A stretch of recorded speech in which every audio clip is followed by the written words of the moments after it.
5 anos.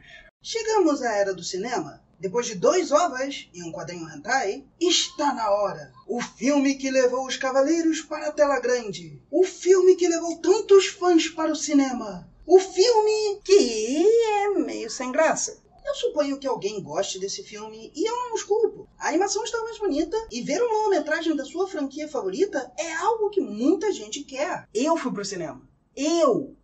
O cara que não gosta de sair pra nada. E eu gostei desse filme quando vi. Naquele momento e no meio daquela atmosfera de fãs gritando e cantando a música junto, foi uma experiência ótima. Mas assistindo de novo, eu devo dizer que não é tão bom quanto o segundo. É quase como se fosse o primeiro com produção melhor, incluindo ter personagens desenvolvidos pelo criador da franquia, Masami Kurumada. Infelizmente, já passamos do ápice da diversão, na minha opinião. Abel pode ser um deus, mas nem o sol consegue aplacar o inverno nórdico. Mas esse é o próximo. Então vamos ver quais são os problemas. E lembrar que Atlas é fodástico. Não é si.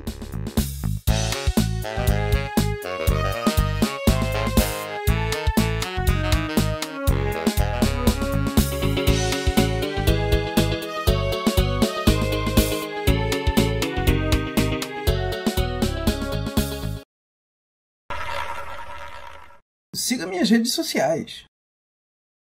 A Lenda da Juventude Carmesim, ou Lenda dos Defensores de Atena, como foi chamado no Brasil, começa com uma lenta apresentação de Febo Abel, um deus do sol de antes de Apolo, mas que também é filho de Zeus e irmão mais velho de Atena. Mas o filme diz que ele foi esquecido depois de ser derrotado pelos demais deuses por querer dominar o Olimpo. E como o mestre ancião sabe uma coisa que todos esqueceram, eu sei. Mas só faz sentido se você viu a saga de Hades. O nome já é algo estranho, porque na prática ele é Apolo, só com um histórico diferente, o que eles poderiam fazer sem mudar o nome dele. Poderia ser para ligá-lo ao deus do sol do Oriente Médio, Bel, ou possivelmente Baal, o deus canaanita da colheita, mas o Caim bíblico realmente parece ser o motivo mais provável. E eu não estou falando do nome só porque eu sou um nerd linguístico. É muito mais interessante que essa abertura. Abel aparece, Atena o reconhece, e aí brincam pela água. Ele dá uma flor pra ela. Incrível. O engraçado é que se isso fosse caracterização para Abel, poderia ter funcionado. Ele poderia ser bondoso e ter sido levado a fazer algo ruim, e talvez funcionasse. A única coisa remotamente interessante é que vemos os Cavaleiros da Coroa do Sol e vemos que Abel pode ler o coração de todos, inclusive Atena. Não, eles não usam isso de nenhuma forma interessante. Só abre buraco na história.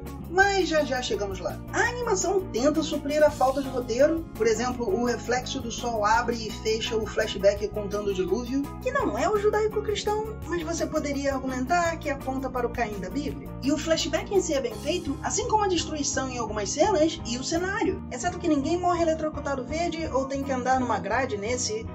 Mas é melhor do que ir tudo para 3D. Não é diferente da aparição de um templo para Ares, ou do grande terror criado por ela. Só tem mais orçamento. E não parece ser planejamento para dar tempo à animação. Não, os ataques de Atlas terem múltiplas fases é planejamento. O primeiro impacto gerar uma explosão cria um efeito que faz a audiência achar que Atlas é foda. O dilúvio é falta de roteiro porque se eu tivesse um deus tão poderoso que os outros deuses tiveram de se unir contra ele, eu duvido que a primeira imagem que eu quisesse mostrar fosse de um dilúvio não relacionado. Os cavaleiros chegam onde Atena está, se surpreendendo com a presença de Abel e de seus cavaleiros. Mas aí, eles descobrem que tem mais alguém lá. 5 cavaleiros de ouro. E tendo visto todos os filmes de cavaleiros, isso realmente não tem o mesmo impacto que tinha.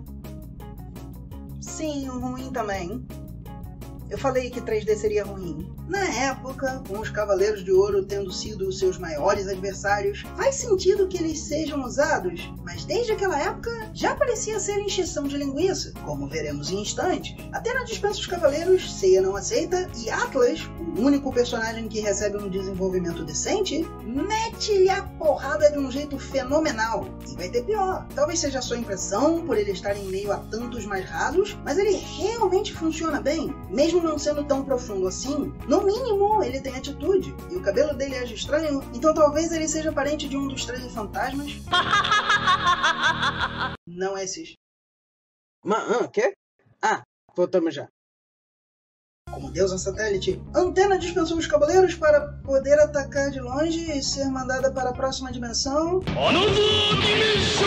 Não essa? Eu sei o que eles estavam tentando fazer, mas não funciona. Eles pareciam querer mostrar ela como corajosa e se preocupando com seus guerreiros, mas ela não mereceu essa noção aqui. E eles acabaram de fazer isso no filme anterior. Ela enfrentou Dobar sem medo, mostrou a ele que se a matasse só começaria uma guerra, merecendo o título de deusa da justa guerra, tanto por coragem quanto por estratégia. Aqui, ela é a irmã mais nova, ama seu irmão mais velho, vê que ele é uma ameaça e esboça que não gosta do que ele fará. E aí, ela tenta enganar um leitor de mentes. Putz, essa cena. Me parece que isso era para ser Athena tentando enganar a Bel. Começa com os cavaleiros dele sendo dispensados, ela se senta para apreciar a música e larga Nick como seria de se esperar, mas não funciona. Ela se abaixa, o vestido esconde Nick, ela pega no cabo e ataca diretamente, mas ele percebe, o que faz com que se proteja. Isso facilmente estabeleceria se ele tivesse que manter o escudo, o que explicaria o final, e poderia mostrar a Athena como inteligente, só não conseguindo por ele ler mentes.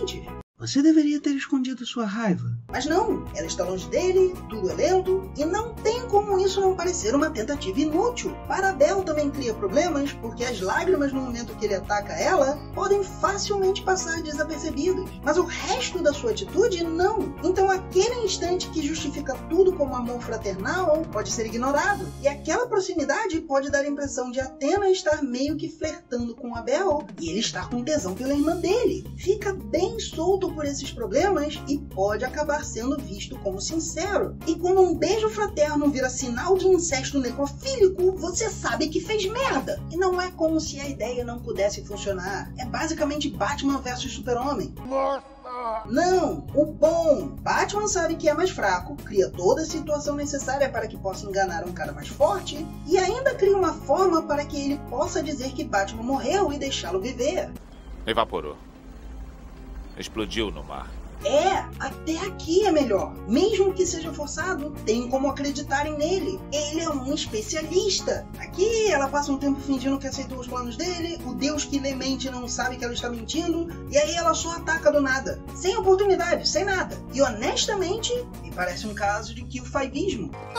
Ela não pode ser agressiva, ela é uma menina. You're giving me a headache. Capricórnio e Aquário se revoltam. E isso parece ser uma surpresa para o leitor de mentes também, porque ele não dá nenhuma ordem para eles serem atacados. E eu lembro de ter visto esse furo na época também. Talvez Athena estivesse usando seu poder ou de Nick para camuflar seus pensamentos ou algo assim. Mas não, é só mal pensado mesmo. Porque o Saga decide não se revoltar para poder ajudar Seiya a elevar seu cosmo, mas a Bel não manda atacá-lo. E daqui pra frente é só lutas tentando ser interessantes. Primeiro com os dois Cavaleiros de Ouro sendo mortos por se revoltarem, o que honestamente se repete um pouco demais na franquia, quase tanto quanto deuses simplesmente ressuscitarem cavaleiros. E então com os Cavaleiros de Armadura de Bronze que deveriam virar ouro, mas não viram. Esse talvez seja o maior problema. Apenas os ataques de Atlas são bem pensados, tendo variação em si e usos interessantes. Berengue usa seus cabelos, o que não é nem uma marionete cósmica ou sequer uma harpa, e Jaosso é distinto por ter o terceiro golpe com Hércules no nome, pelo menos na tradução. O que diabos seria uma Shining Hellclaw? Além de um belo exemplo de Ingress. Temos uma pequena reprise da luta de Shiryu e Câncer, que o filme diz ter durado tanto apenas porque Shiryu quis, e isso faz algum sentido. Os cavaleiros tinham sentido a recepção de Athena diminuindo, e ele queria saber se ela realmente tinha sido cancelada. Mas antes que ele pudesse juntar assinaturas e tentar falar com a Netflix, como se isso fosse ajudar.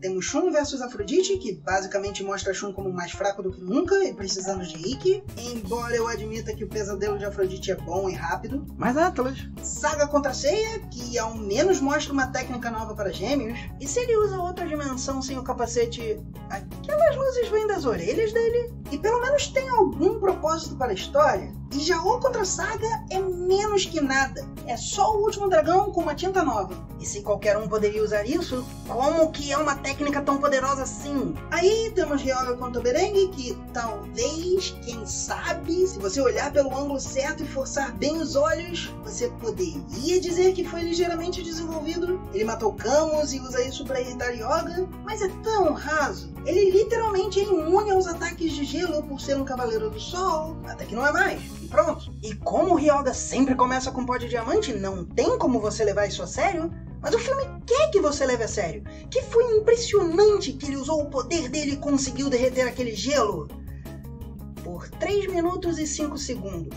E finalmente temos Atlas. Ele não é só mostrado como forte, ele se porta como, e tem vários usos para sua coroa do sol. E é tão filha da puta que tem coragem de reutilizar essa defesa contra o dragão idêntica a como usou contra Pégaso. Na verdade, essa é uma das poucas coisas melhor trabalhadas. A Bel literalmente tem uma aura protetora de linha subindo, e o mesmo ocorre com Atlas e Berengue. Você poderia dizer que eles têm toda essa retórica de não poderem ser congelados ou atingidos por receberem essa capacidade por servirem a Bel. Claro que Jaô não teria isso claramente e meio que ferra com isso. Ou talvez ele teria isso em seu ataque que nem vemos direito. Sei lá. Mas para derrotar Atlas, Seiya transmite sua mensagem inspiradora e mesmo sem antena os cabuleiros a recebem. Ryoga Shiryu até contratando um pacote de ouro que vem com armaduras de brinde. Tá certo que a armadura de Aquário tinha sido destruída, mas se eles vão roubar pro vilão e ele ser indestrutível, eles podem roubar um pouco pro herói também. E não tem como aquela não ser a original. Máscara da Morte especificamente comenta que sua armadura é a original e não o abandona pela vontade de Abel. Então, como de costume, a armadura de ouro cura tudo e os faz imediatamente capazes de vencer Atlas. Mas, por incrível que pareça, eles não ganham de Abel magicamente. Em vez disso, eles perdem apesar do seu vestido brilhante. E isso os faz elevar ainda mais o seu cosmo ao ponto de salvar a antena da tempestade solar de Abel. E ela retorna à vida. Se você lembra da abertura original da manchete, você teria ficado puto. E aí, subitamente, Seiya quer usar a flecha dourada que tudo resolve. Ela até funde zumbis a dragões. É mesmo? Usar o troço que sempre funciona é uma boa ideia. Você gostou? Porque nós voltamos já.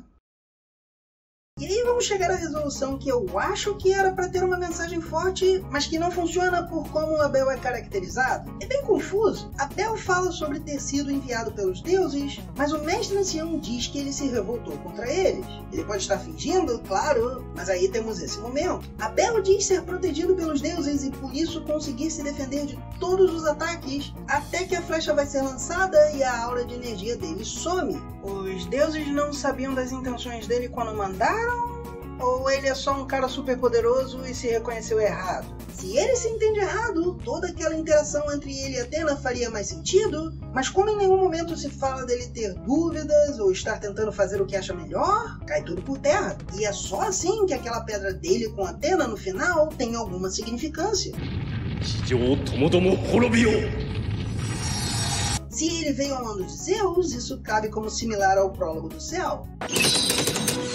Emissários dos deuses prontos para atingir seu objetivo, mas aí não teria por que a proteção de Abel sumir, tampouco por que ele ser liberado pelos deuses do Olimpo. Além disso, naquele filme, Seiya mal consegue atingir Apolo, que seria um deus menos poderoso do que aquele que teve que ser banido. Se todas essas ideias fossem trabalhadas como Atlas foi, talvez tivesse sido bem melhor. Seiya cai feliz antes de saber de Abel, e depois cai triste, e isso é para ser uma dualidade interessante, mas eu não posso dizer que tudo foi tão bem pensado quanto isso. Um templo que era como sol para os demais templos. Exceto que ninguém nunca mencionou ou mencionará essa área proibida. Imagine, se esse deus é tão poderoso assim, e ele quer restabelecer a Era dos Deuses, ele poderia tentar convencer Athena a ajudá-lo a trazer outros deuses à Terra. Se você quiser que ele seja tão poderoso ao ponto de ser banido, talvez ele queira trazer de volta outros deuses banidos, ou heróis caídos esquecidos pelos deuses, ou talvez os titãs. Imagine, toda uma nova geração de deuses a serem explorados se eles quisessem. Entendeu? 3 cavaleiros novos.